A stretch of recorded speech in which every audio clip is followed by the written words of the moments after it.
Hello hello à toutes et à tous, on se retrouve aujourd'hui pour une vidéo YouTube, c'est la toute première sur la chaîne que je fais en solo. En effet, il y a quelques jours, on a mis une story sur Instagram pour que vous puissiez poser vos questions et comme d'habitude, on en a reçu des tonnes, donc on a fait une petite sélection et l'idée c'est d'y répondre aujourd'hui. Quelle est la différence entre OPK et SOPK s'il vous plaît? OPK c'est pour ovaires polykystiques et SOPK c'est pour syndrome des ovaires polykystiques. En fait, les ovaires polykystiques qui sont généralement mal nommés, ça désigne un critère échographique et c'est le fait d'avoir un nombre important de follicules dans les ovaires. Sauf que on peut très bien avoir des ovaires multifolliculaires, donc c'est le nom qui correspondrait mieux plutôt que ovaires polykystiques. On peut avoir ces ovaires multifolliculaires et n'avoir aucune conséquence sur notre santé, aucun symptôme associé. Alors que le syndrome des ovaires polykystiques, qu'on devrait plutôt appeler syndrome des ovaires multifolliculaires, c'est en réalité un dérèglement hormonal beaucoup plus complexe qui va avoir des conséquences avec des symptômes associés. L'absence de règles ou l'irrégularité des cycles, la fatigue chronique, des symptômes d'hyperandrogénie, etc. SOPK et OPK, ça n'a vraiment rien à voir. Du moins, le SOPK est un trouble hormonal, est une pathologie. Les OPK, c'est juste un critère échographique qui n'a pas réellement de conséquences. Recommanderiez-vous la pilule pour soulager immédiatement quand on n'est pas en désir d'enfant? Alors, c'est pas à moi de dire ce que je recommande ou pas quand on parle de traitement médicamenteux. Ce qu'il faut juste bien prendre en compte, on en a déjà plusieurs fois parlé sur Instagram, c'est qu'en effet, la pilule ou les traitements médicamenteux peuvent soulager parfois plus rapidement que lorsqu'on va essayer de plutôt modifier son hygiène de vie et encourager le retour des cycles naturels et la diminution des symptômes. Donc oui, la pilule contraceptive est efficace, d'autant plus si vous ne voulez pas de désir d'enfant, il n'y a pas grand-chose qui s'y oppose à moins que vous ayez des facteurs de risque. Mais sinon, oui, la pilule est un traitement qui peut soulager assez rapidement. Ça ne se fait pas non plus du jour au lendemain. Ça peut mettre un peu de temps, mais ça peut soulager parfois plus rapidement que d'essayer d'adapter son hygiène de vie pour retrouver un équilibre naturel. En quoi perdre du poids améliore les symptômes? Donc cette question, elle est très intéressante. En effet, quand vous allez consulter des professionnels de santé, on peut très souvent vous dire il faut perdre du poids. On ne comprend pas toujours pourquoi on nous demande de perdre du poids. La réalité, ce qu'on vous dit, c'est qu'il faut améliorer votre résistance à l'insuline. Et généralement, améliorer la résistance à l'insuline, ça va passer par un petit peu les mêmes mécanismes que quand on est en perte de poids. C'est-à-dire, on va essayer d'améliorer son alimentation, de réduire le sucre, de réduire les produits industriels. Et on va commencer à faire plus de sport. Tout ça, ça va entraîner une perte de poids, mais ça va surtout aussi entraîner l'amélioration de votre résistance à l'insuline. En fait, en réalité, ce qui pose problème dans tout ça, c'est l'état d'hyperinsulinémie qu'elle engendre. Cet état d'hyperinsulinisme, il va favoriser la production d'androgènes par les ovaires et donc l'augmentation des symptômes du SOPK, l'augmentation de l'irrégularité des cycles, l'augmentation de la pilosité, de la chute de cheveux, de l'acné, etc. Donc, au final, ce qu'on veut, c'est mettre en place des choses dans notre hygiène de vie qui vont diminuer la résistance à l'insuline, généralement entraîner une perte de poids, donc par conséquent améliorer l'ensemble des symptômes, le retour des cycles, et autres. À savoir qu'aussi, perdre du tissu adipeux va être intéressant pour plein d'autres raisons, pour l'augmentation du risque de cardiovasculaire qu'entraîne le SOPK, mais aussi pour la fatigue chronique et pour plein d'autres aspects. Donc c'est pour ça que perdre du poids peut parfois être une solution intéressante pour prendre en charge des symptômes du SOPK. Ensuite, on va regarder... Oh non, j'ai perdu ma story. Je reprends les questions. Alors, le SOPK peut-il avoir un fort impact sur la libido? C'est une question qui est revenue beaucoup. C'est le début de l'été, c'est pour ça les cœurs s'échauffent et on se rend compte qu'on n'a pas beaucoup de libido. Le SOPK peut impacter la libido sur plein d'aspects différents. La première, ça peut être la prise de contraceptifs hormonaux qui sont plutôt réputés pour diminuer le désir sexuel. Vu que c'est le traitement le plus prescrit en cas de SOPK, c'est quelque chose qui est couramment reporté. Donc déjà, oui, la prise d'un contraceptif hormonal peut diminuer la libido. Deuxième raison, si on n'est pas sous contraceptif hormonal, ou même si on l'est d'ailleurs, c'est le rapport à soi que peut entraîner le SOPK à cause des symptômes physiques, à cause des symptômes mentaux, de l'ensemble de ce que la pathologie entraîne chez nous comme inconfort, comme charge mentale, etc.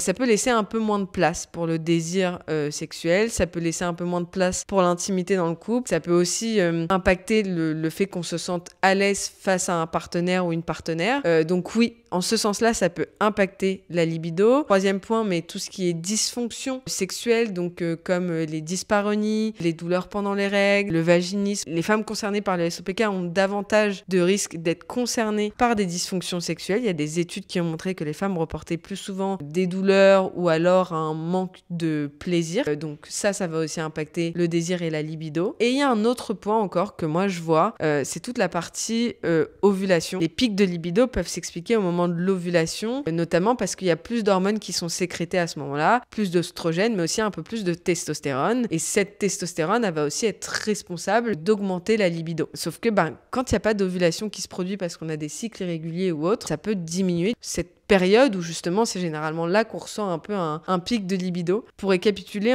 moi je vois 4 choses qui peuvent diminuer la libido: la prise de contraceptifs, le rapport avec soi-même, son corps, l'intimité, etc. Les dysfonctions sexuelles, les douleurs pendant les rapports, le vaginisme ou autre. Et en 4e point, le dérèglement hormonal qui va donc moins jouer sur ces variations hormonales qui créent les pics de libido. En tout cas, après, d'un point de vue solution, je pense que vous pouvez aussi très bien consulter des sexologues. La prise en charge du SOPK pour améliorer les symptômes au global va aider, mais après, il y a aussi toute la partie, bien sûr, santé mentale. Est-ce que l'intimité dans le couple se passe bien? Ça, c'est un point qu'on sous-estime, qui est assez généraliste, qui va pas être lié au SOPK, qui peut arriver dans tous les couples. Si la charge mentale est pas bien répartie, si vous vous sentez pas forcément valorisé ou autre, s'il y a des désaccords dans le couple, tout ça va aussi énormément jouer sur le désir. Donc, à travailler avec un sexologue, avec un psychologue, mais ça peut être intéressant de se faire accompagner. Et aussi de beaucoup communiquer dans votre couple, c'est essentiel. Pour le reste des petites questions, à chaque fois je les perds.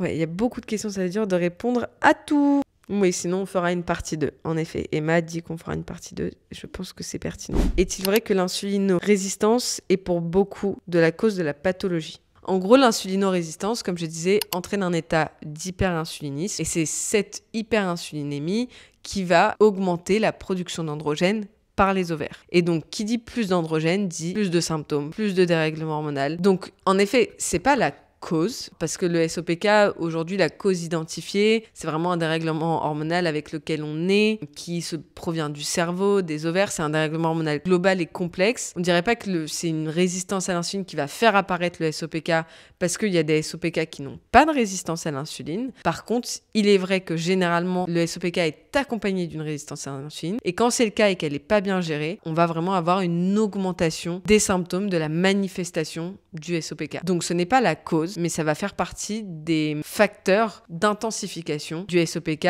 qu'il est très important de prendre en compte. Et ce n'est pas parce que vous avez une résistance à l'insuline que vous avez un SOPK. Il y a beaucoup de femmes qui ont des résistances à l'insuline et des hommes, et ils ne développent pas, enfin du coup chez les femmes, ils ne développent pas de SOPK. Donc non, ce n'est pas la cause. Par contre, ça va vraiment être un des facteurs aggravants principaux. Donc attention de bien le prendre en compte. Comment trouver un professionnel de santé formé à cette thématique? Donc, question de Margot. Sur le Instagram de Sova, vous avez un post qui regroupe par région des professionnels de santé qui sont recommandés par la communauté. Nous, on les a pas validés. Malheureusement, on ne peut pas. En fait, je vous encourage, c'est d'abord d'aller vérifier les avis sur Google Maps. Est-ce que cette personne est à l'écoute? Généralement, les avis Google Maps peuvent être assez parlants. Si vous voulez, vous pouvez aussi regarder, par exemple, les sites des congrès de gynécologie. Généralement, vous voyez les intervenants. Donc déjà, s'ils sont intervenants sur des congrès, c'est qu'ils sont plus ou moins informés. Je sais pas si c'est des gens qui vont forcément être à l'écoute, ça dépend ce que vous attendez d'un professionnel de santé. Normalement, ça devrait être des gens qui sont vraiment plutôt au fait sur les dernières recommandations sur la pathologie. Mais dans tous les cas, je sais que c'est dur. Nous, on a la chance avec Sova de nous être fait un bon réseau. Dans tous les cas, je vous invite vraiment à aller regarder notre post. C'est ce qu'on peut vous recommander le plus. TCA et SOPK. Donc, c'est pas vraiment une question, c'est juste un constat, je pense. Si c'est l'idée est de dire que est-ce que le SOPK augmente les troubles du comportement alimentaire? Oui, notamment à cause de la résistance à l'insuline qui va créer des fringales de sucre, qui peut créer une prise de poids importante, rapide, parfois qui semble inexpliquée. Donc en effet, ça peut complexifier un petit peu le rapport à la nourriture et donc entraîner davantage de troubles du comportement alimentaire. Il y a aussi le fait qu'on peut avoir des soucis de santé mentale associés au SOPK et donc derrière aussi la nourriture peut être un refuge. Là-dessus, je vous invite à aller écouter. On a 3 podcasts sur le sujet. Un où je partage mon histoire, un où Marie Marine, une naturopathe, nous partage aussi son histoire, et un où on a fait un peu une revue de tous les différents troubles du comportement alimentaire. Quoi qu'il arrive, moi j'essaye de vous partager quelques solutions dans l'épisode que j'ai fait toute seule, donc n'hésitez pas à aller l'écouter. Allons-nous vivre toute notre vie avec de l'acné? Non, il existe des solutions. Donc ça peut être la prise d'un contraceptif, essayer de trouver le contraceptif adapté, donc ça fait partie des traitements. Faire attention d'utiliser les bons cosmétiques, avoir une bonne hygiène de vie, etc.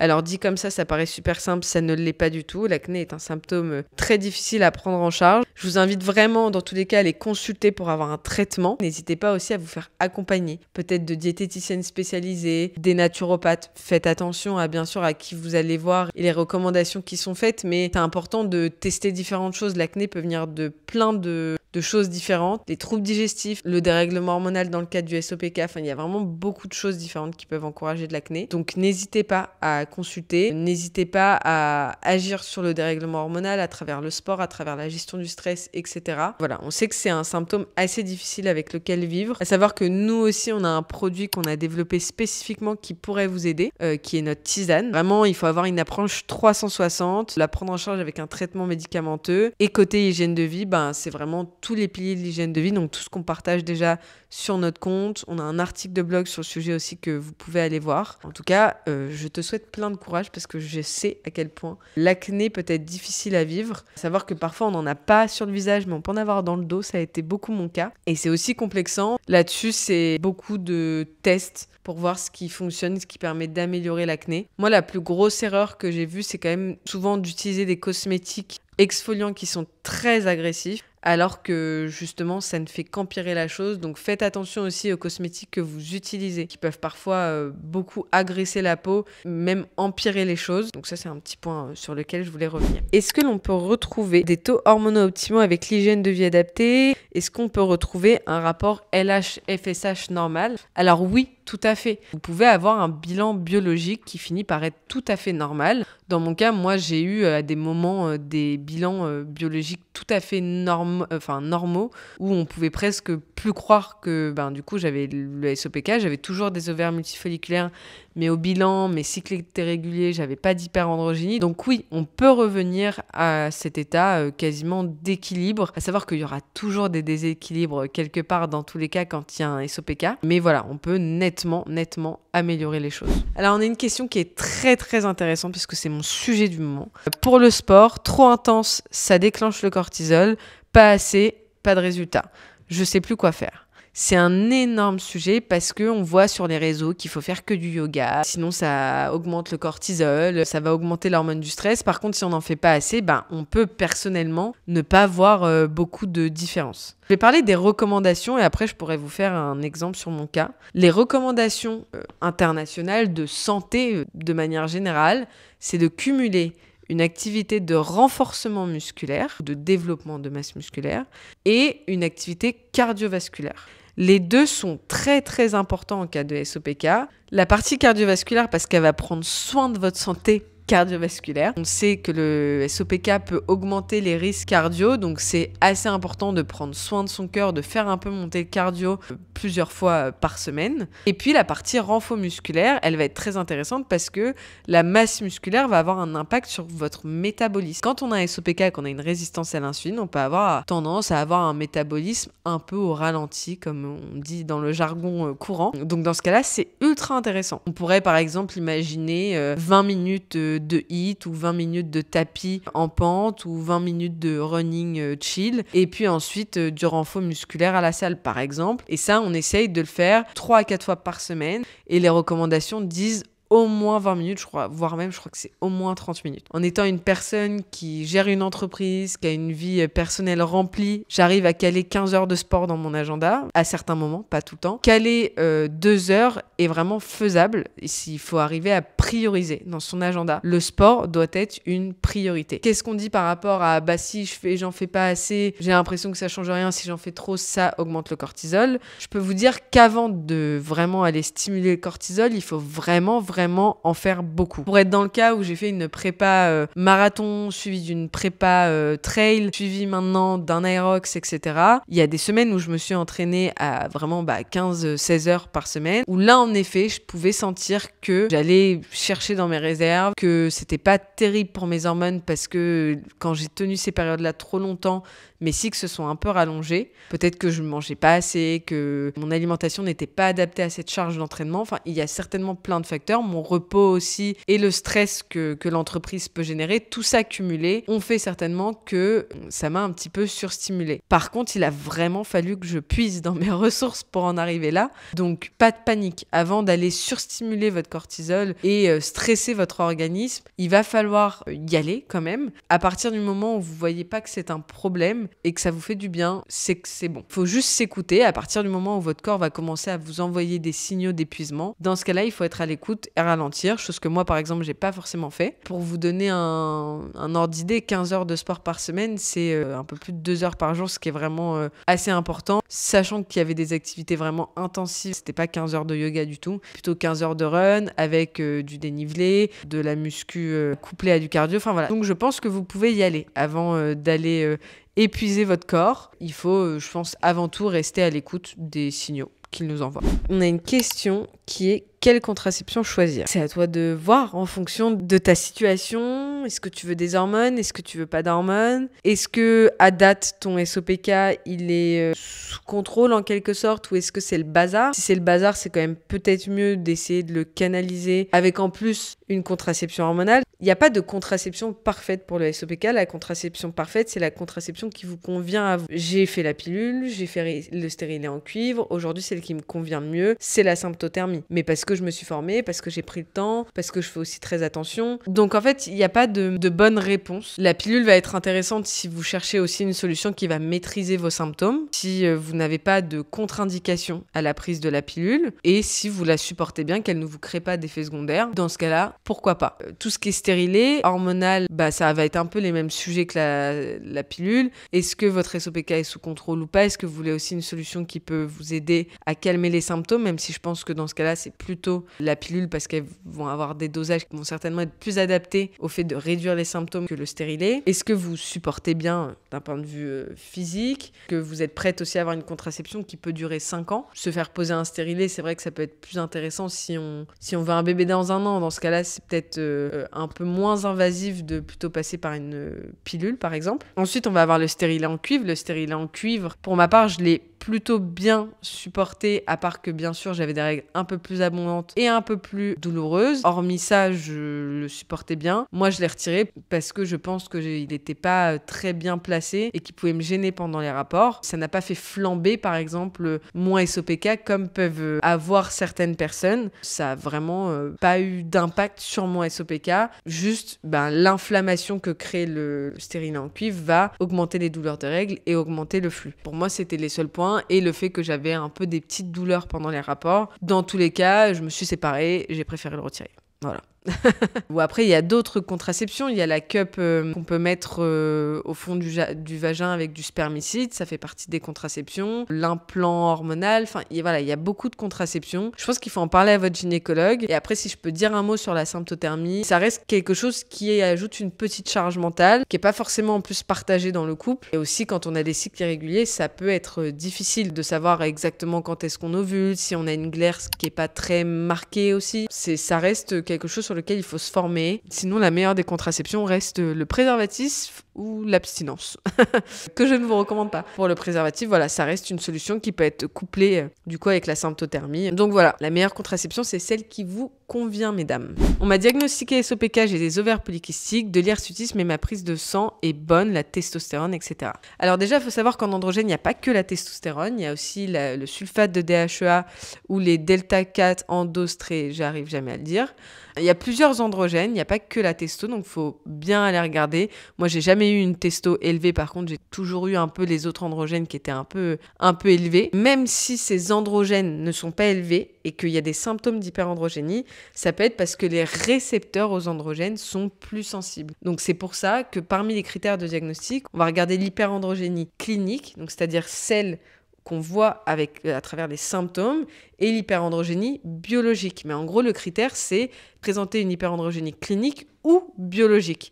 Donc, on peut très bien avoir qu'une hyperandrogénie clinique, c'est-à-dire des symptômes d'hyperandrogénie qui se voient, mais il n'y a pas d'excès au bilan sanguin. Une autre question de Léa qui est: peut-on vraiment se débarrasser du SOPK belly et comment? Et peut-on aussi être strong? Alors je pense qu'elle voulait dire musclée, forte, fit.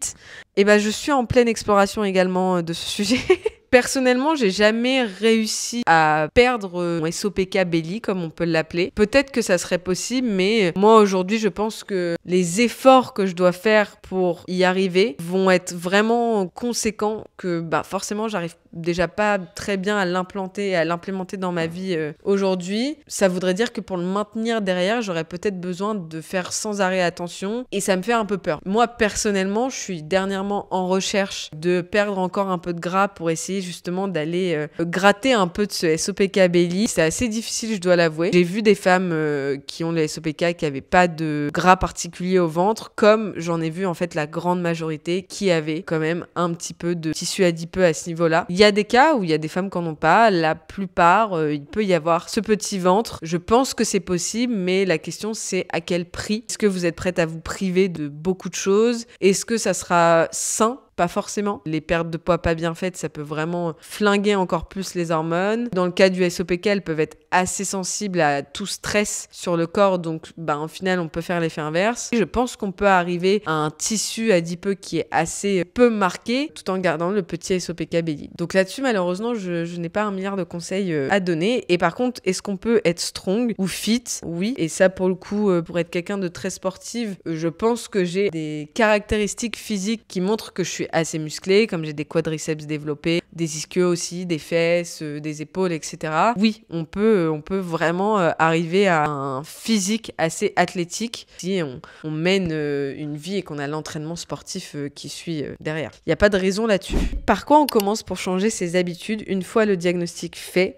Alimentation, sport ou psy, parce que je fais tout l'opposé de ce qu'il faut faire pour vivre avec un SOPK, et de tout changer d'un coup, c'est dur. C'est une très très bonne question. Beaucoup de femmes vont sauter dans toutes les recommandations qu'on peut avoir sur Insta, qui ne sont d'ailleurs pas toujours pertinentes, et vont vouloir changer tout du jour au lendemain, et ça va durer 2 jours, parce qu'en fait, c'est pas viable. L'idée du mode de vie aligné avec le SOPK, c'est qu'on veut que ça soit un mode de vie que vous soyez capable de tenir sur la durée. Faut vraiment y aller progressivement, il faut que ça finisse par devenir naturel pour vous. Moi, j'ai tendance à dire, après je suis peut-être un peu biaisée parce que je suis très sportive, mais qu'il faut commencer par bouger plus. Pourquoi? Parce que le fait de bouger plus, ça va déjà générer un certain nombre d'hormones qui vont augmenter la motivation, améliorer le fait qu'on se sente bien, qui vont vraiment contribuer au fait de déstresser, etc., améliorer la santé mentale. En fait, le sport a un nombre de bénéfices mais tellement énorme que moi je dirais que c'est le sport en premier. Quand on a fait une bonne séance de sport, généralement on n'a pas trop envie de la gâcher. Donc ça va un peu